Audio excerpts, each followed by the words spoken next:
Hello and welcome to the SSM video training series. The topic of this video is how to adjust the potentiometer or thickness sensor on the new Fujitsu F53 Build-Dispenser unit or BDU. For those who have used the Fujitsu F510 and the F400, the F53 also has a potentiometer or a thickness sensor that's similar to those on the other devices. However, the mechanism for adjusting it and making sure that it's within the tolerable range is slightly different. And in fact, in order to do it on this device, you don't even need to have a computer screen. You just need a simple Phillips head screwdriver, a flathead screwdriver, and that's basically it. I'm going to walk through the process and show you how to operate this procedure. The most important and critical part of this is that we are going to be moving some shunts on the motherboard so that we can initiate the process. And it's critical, really critical, that power is cut at key points during the process. It's the motherboard is sensitive to electrostatic discharge, and when you're moving wires around and you're moving motherboard shunts around, you want to make sure there is no power going through the board, otherwise you could short it out. So right now, I'm kind of focused in. Let me zoom out here to show the device. So this is the F53 BDU. What I'm zooming in on is the initial part where you can see there is a LED diode. And then here, there are 3 jumpers with shunts included. And in all 3 cases, the jumpers have the bottom shunt covered, the bottom post of the jumper covered by the shunt, and then the top post is exposed.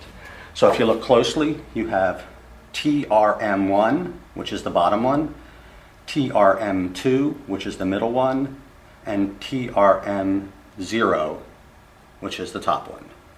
I apologize. TRM3, bottom one, TRM2, middle one, TRM0, the top one. So right now, in all 3 cases, the top post of each jumper is exposed. So first step is to cut power to the device. I'm going to go ahead and cut power, and you'll notice that the LED goes dark. That's how you know there's no power.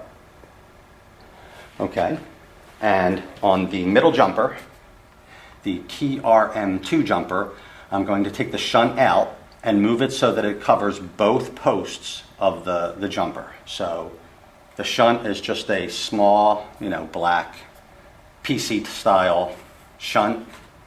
It's hard to show here, but it's made to cover the posts on a motherboard. I'm going to put it in place so that both of the posts in the TRM2, the middle jumper, are covered by the shunt. Let me see if I can zoom in on that. Okay, so right now, the TRM2 jumper is completely covered by the shunt, both posts. Now what I'm going to do is I'm going to reapply power to the device, the F53, and you'll notice that on the LED counter, when it's going to flash 0, and then it's going to start iterating through all the hexadecimal digits from 0 to F. So it's going to go 0, 1, 2, 3, 4, 5, 6, 7, 8, 9, A, B, C, D, E, F. You have to time this carefully so that when it gets exactly to A, you pull the shunt off of the motherboard, off of the TRM2 jumper. So literally, it's going to be iterating through the digits from 0 to F. When it hits A, I'm going to pull the shunt off the jumper. Now, if you mistime it, you'll have to just cut power and start again. And just, it's just a timing issue. You have to make sure that you pull the jumper exactly when it's on A, and you'll see how it works. In fact, the first time I'll do it, and I'll mistime it on purpose so you can see that I kind of miss the mark, and then the second time I'll try to hit it exactly. So I'm going to go ahead and apply power. And there it's turning on, flashing 0, 1, 2, 3, and I'm going to let it go past A, and then I'm going to pull the jumper shunt. 9, there's A, I'm going to pull the jumper, C, I pulled it. The device is going to go through an init cycle, but I pulled the jumper at the wrong time. I didn't pull it exactly when it was flashing on the A, so that means I have to basically try again. As soon as the machine stops cycling, I'm going to go ahead and pull power.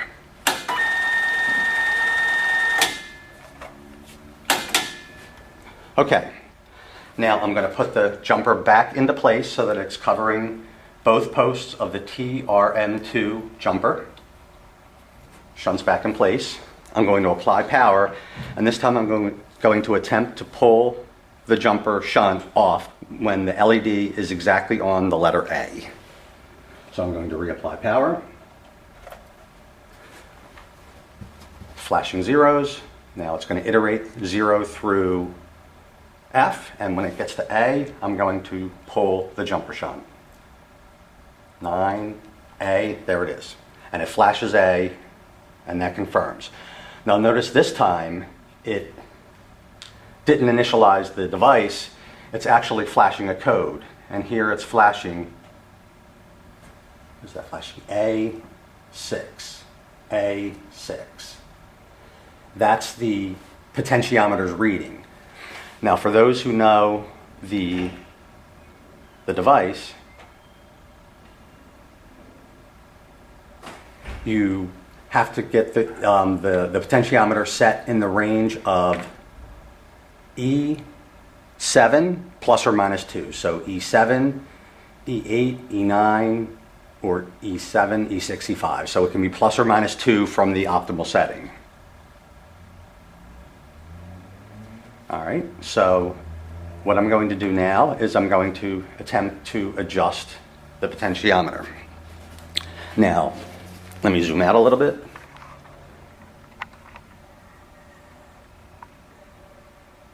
The potentiometer is controlled by some screws that are on the side of the device. There are 3 screws. There's a top one, a bottom one, and a middle one. The top and the bottom are Phillips head screws that actually hold the sensor in place.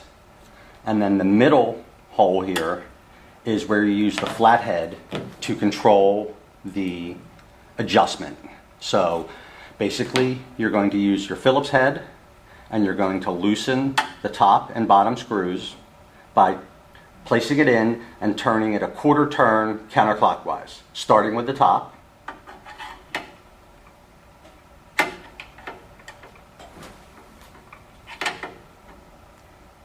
Quarter turn clockwise, then the bottom.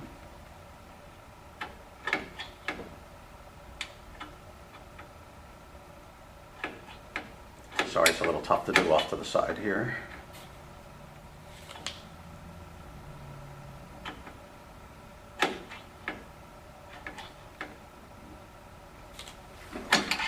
Get my head in the way. Excuse me.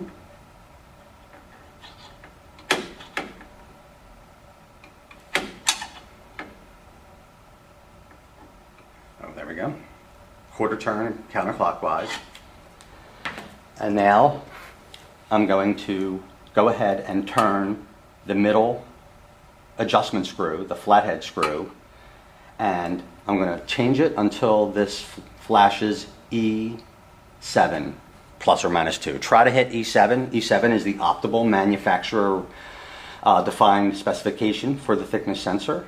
However, it can float plus or minus 2. Now, the adjustment is going to be very minuscule, and by minuscule I mean you're going to turn it a millimeter in one direction or the other, and you're going to see this sensor float. So it don't make a big turn. If you make a big turn, you're going to throw it way off, and you're going to have to get it back to the E range. This range also works on hexadecimal, so this first letter E can become a D or an F, and that means you're off by quite a bit, and you're going to have to dial in the sensor screw to get it back to the E range, and then try to get it back to the sub range of 7. So I'm going to go ahead and put the flathead in place.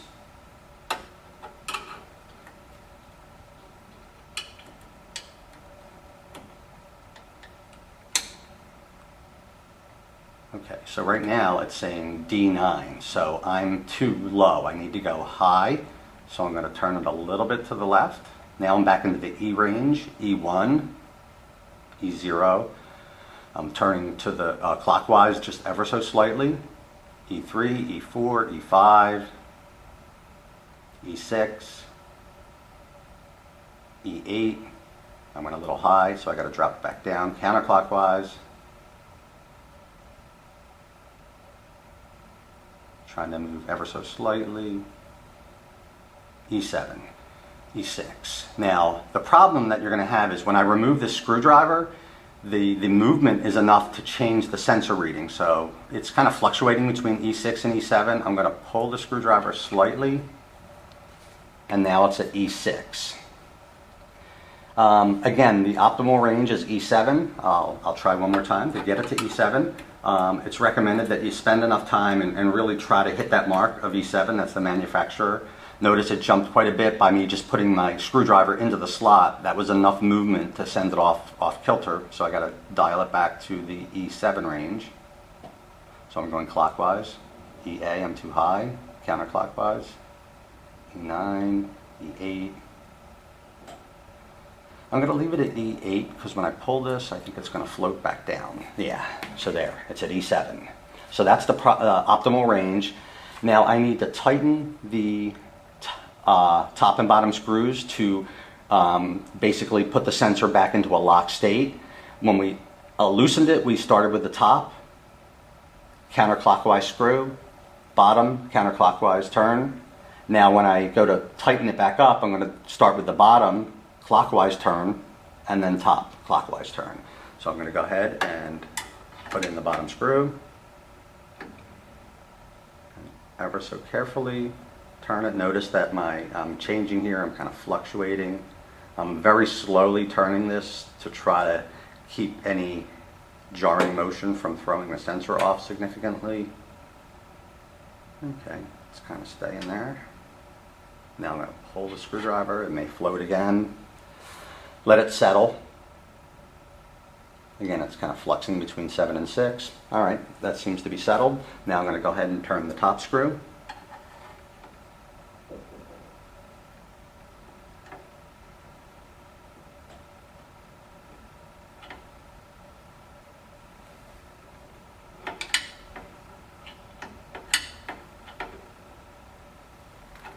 Sorry about my head.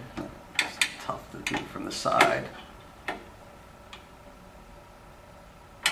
Now notice unfortunately all this movement that I'm doing is causing the sensor to kind of float. All right, I'm tightening it, E5, I'm a little low here. Hold it, E4. Okay, unfortunately all the movements that I made caused it to go back out of range, so I'd basically have to retry. And it's really, you know, until you practice at it, it's going to be a little bit difficult. It may take several tries, but that's basically the process. You pull power from the motherboard until the LED goes dark. Then you pull the middle shunt, the TRM2, so that the shunt cover is covering both posts of the device. Then repower, and the LED is going to then flash 0, 0, 0, 0, and then iterate 0 through F and just keep going, cycling around. When it gets to the letter A, you're going to pull the shunt off of the TRM2 jumper. If you miss the letter A, you have to start the whole process again. But if you are successfully timing it and you pull the jumper shunt off when it's exactly at A on the LED, then that means you're ready to adjust the potentiometer. You start with a quarter turn to the left on the top screw using a Phillips head, quarter turn counterclockwise on the bottom screw using a Phillips head. Then you use your flathead screwdriver to very finely adjust the middle, which is the actual sensor alteration itself. And you want to get it to a point where it shows E7 on the LED. That means that you're at the manufacturer range. As I mentioned, all the movements I did, I kind of threw it off, but I'm not going to waste your time and get it exact here. Once you have it done, then and you've tightened your screws back, you start with the bottom, tighten it back up clockwise, top, tighten it back up clockwise. Make sure that your sensor is still within that acceptable range of E7 plus or minus 2. At that point, the next step is to pull power back from the device so that it goes completely unpowered. I'm going to do that now. Power is off. I'm going to take my jumper shunt and I'm going to put it back into its original place on the TRM2 jumper so that the bottom post is covered by the shunt and the top post is exposed. So when I'm done here, the TRM2 will look just like the TRM0 and the TRM3 in that the bottom post will be covered and the top post will be exposed. So I'm going to go ahead and put this jumper shunt in place. Let me go ahead and zoom back in here.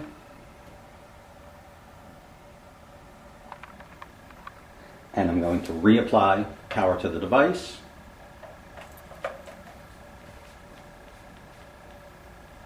And that's it. If you see the number 0, that means that your device is back into its default ready state. Everything's clear, and you should be good to go. Now, of course, you should test your dispenser to make sure that the potentiometer is actually operating correctly, because believe it or not, for those who are experienced, there's actually 2 settings of every value. So there's an E7 positive and an E7 negative. If you have it on E7 negative, none of the bills are going to dispense properly. If that's the case, you have to turn it until you get back to the E7 positive. And by that, it just means that you'll just have to cycle by turning the middle screw and getting it back to the other value of E. So when you start turning it, it's going to change from E to D to C, B, A, cycle all the way around until you get back to E. And you'll know that you're then on the positive E7. The manufacturer recommends that you do dispense at least 50 bills in an ideal situation. That is a lot, but if you want to avoid having to do another trip, you should do 10 bills from each tray, maybe 5 times. If you do that and you have no issues, then you know you've successfully adjusted the potentiometer and it should be good for the next customer. Obviously, you want to follow the standard Ziploc process, making sure that you replace any test change from the reject box back into the cassette so it's available for payments, and put your zip ties back on so that the device is secure. That's it. If you have any questions, please contact the SSM division and we can walk you through this process. Thank you.